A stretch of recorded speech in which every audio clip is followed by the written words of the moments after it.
ஒரு பெண்ணின் பக்தி, அறிவு மற்றும் உறுதி மரணத்தையே வெல்ல முடியுமா? மரண தேவனான யமனிடமிருந்து தன் கணவரின் உயிரையே மீட்ட பெண் யார் தெரியுமா? அந்த அதிசயமான கதையால்தான் இன்றும் பெண்கள் காரடையான் நோன்பை கடைபிடிக்கிறார்கள்.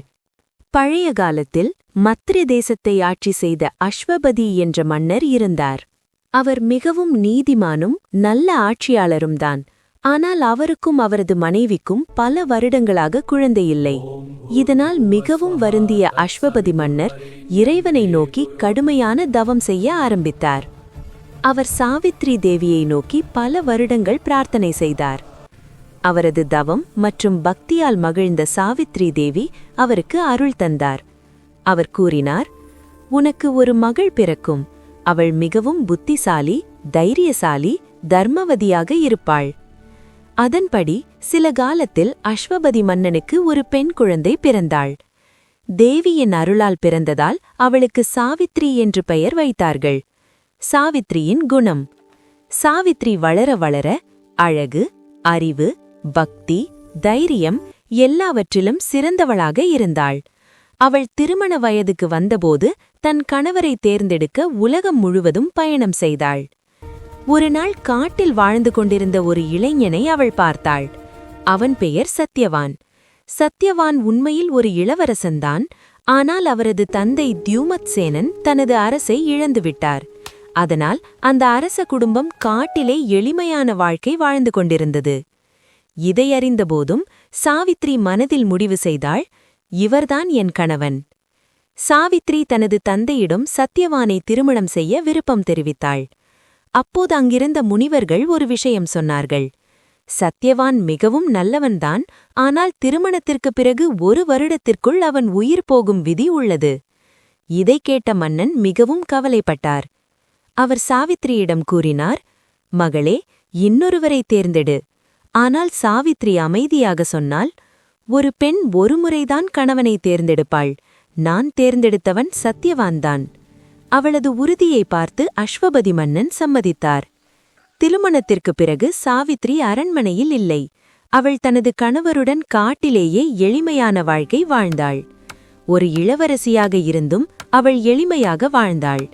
ஆனால் அவள் மனதில் இருந்தது ஒரு விஷயம் மட்டும்: 1 வருடத்திற்கு பிறகு வரும் அந்த விதி நாள். அந்த நாள் நெருங்கியபோது சாவித்ரி கடுமையான விரதம் மற்றும் பிரார்த்தனை செய்தாள். ஒரு நாள் சத்யவான் காட்டில் மரம் வெட்ட சென்றான். சாவித்ரியும் அவனுடன் சென்றாள். சில நேரம் கழித்து சத்யவான் திடீரென்று மயங்கி விழுந்தான். அவன் தலையை சாவித்ரி தன் மடியில் வைத்தாள். அந்த நேரத்தில் மரணதேவனான யமன் அங்கே தோன்றினார். அவர் சத்யவானின் உயிரை எடுத்து செல்லத் தொடங்கினார். யமனை தொடர்ந்து சென்ற சாவித்ரி யமன் சென்றபோது சாவித்ரி அவரை அஞ்சாமல் தொடர்ந்து சென்றாள். யமன் கூறினார், "இந்த பாதையில் மனிதர்கள் வரக்கூடாது, நீ திரும்பி செல்." ஆனால் சாவித்ரி சொன்னாள், "கணவன் இருக்குமிடம்தான் மனைவிக்கு இடம்." அவளது பக்தியும் உறுதியும் யமனை கவர்ந்தது. யமன் சொன்னார், "சத்யவானின் உயிரை தவிர வேறு ஒரு வரம் கேள்." சாவித்ரி கேட்டாள், "1. என் மாமனாருக்கு மீண்டும் கண் பார்வை வேண்டும்." யமன் அந்த வரத்தை கொடுத்தார். 2. என் மாமனாரின் அரசாட்சி திரும்ப வேண்டும். அதையும் யமன் வழங்கினார். 3. எனக்கும் சத்யவானுக்கும் 100 குழந்தைகள் பிறக்க வேண்டும். யமன் அந்த வரத்தையும் கொடுத்தார். அப்போது சாவித்ரி கூறினாள், "என் கணவரில்லாமல் எனக்கு குழந்தைகள் எப்படி பிறக்கும்?" அப்போது யமனுக்கு தனது தவறு புரிந்தது. சாவித்ரியின் பக்தி, அறிவு மற்றும் தைரியம் யமனை மிகவும் கவர்ந்தது.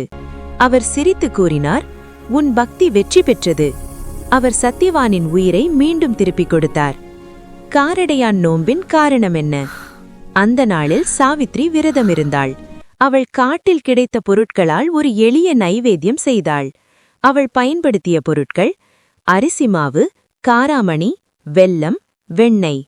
இவற்றைக் கொண்டு அவள் காரடை, அதாவது அடை செய்தாள். அதை இறைவனுக்கு சமர்ப்பித்து தன் கணவரின் நீண்ட ஆயுளுக்காக பிரார்த்தனை செய்தாள். அந்த பிரார்த்தனையின் பலனாக சத்யவானின் உயிர் திரும்பியது என்று நம்பப்படுகிறது.